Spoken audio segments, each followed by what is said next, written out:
no, si bien firmó, nunca ratificó el protocolo de Kioto. Otros centros de poder, el caso de la Unión Europea, el caso de Japón, son parte del protocolo de Kioto y eso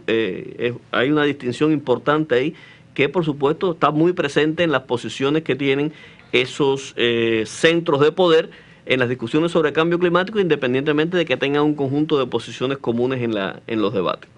Dentro del área en desarrollo también, por supuesto, hay intereses comunes, todos los referidos a la necesidad de analizar las estrategias de respuesta considerando la responsabilidad con una perspectiva histórica, considerando la necesidad de tener muy en cuenta los temas de la equidad o el componente de equidad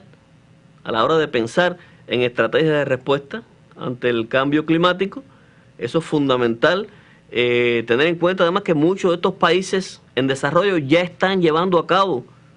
acciones para mitigar el cambio climático sin ser responsables históricos de este problema. Es el caso de China. Bueno, mencionamos el caso de China como un país que está llevando a cabo un conjunto de acciones, pero en general los países en desarrollo llevan a cabo también acciones, por supuesto, en dependencia del financiamiento y las tecnologías que tengan en cada momento para hacer frente a esta problemática. Ahora, los países altamente desarrollados, lejos de reducir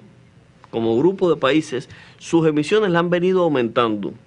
Desde 1990, por ejemplo, si se revisan las cifras que ofrece la Secretaría de la Convención sobre Cambio Climático, los países altamente desarrollados, repito, lejos de reducir, han aumentado sus emisiones. Si tomamos el año 2008, que es un año en que, aún considerando la crisis económica que redujo los niveles de emisiones, aún en el año 2008, las emisiones fueron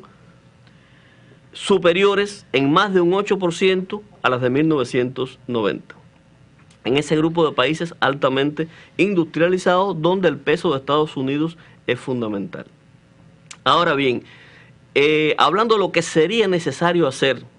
en ese contexto, lo que sería necesario hacer, hasta dónde llegar para lograr determinadas metas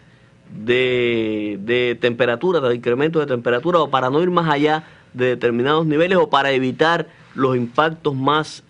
adversos del cambio climático. Por ejemplo, un escenario evaluado por el IPCC que busca evitar los efectos más catastróficos del cambio climático y buscaría que el incremento de las temperaturas no fuera mucho más allá de los 2 grados Celsius, por la vía de estabilizar las concentraciones de los gases de efecto invernadero a un nivel de 450 partes por millón de dióxido de carbono equivalente aproximadamente, o sea, un escenario en que, repito, se evitarían los impactos más adversos del cambio climático. Para que se logre eso, por ejemplo, se plantea, según la evaluación realizada por el IPCC de la bibliografía especializada existente, que se requeriría que los países más desarrollados redujeran sus emisiones entre un 25 y un 40%, es decir, que lo que están ofreciendo los países altamente industrializados como reducción de emisiones para el año 2020 con relación a 1990 queda muy por debajo de lo que se requeriría para evitar los efectos más catastróficos del cambio climático. Están ofreciendo entre un 12 y un 18% de reducción para ese año, como mencionaba, cuando en realidad se requeriría una reducción de entre un 25 y un 40%. ¿Y la posición de Estados Unidos? Bueno, Estados Unidos ya habíamos señalado que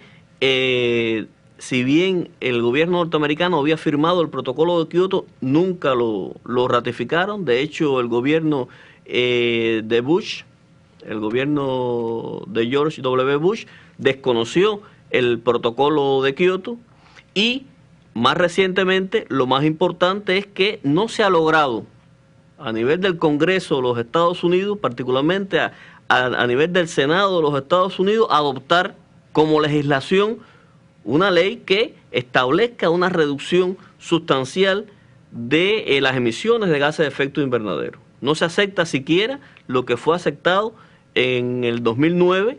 por la Cámara de Representantes, de reducir en un 17% las emisiones de gases de efecto invernadero para el 2020 con relación al año 2005, que si se llevara a una escala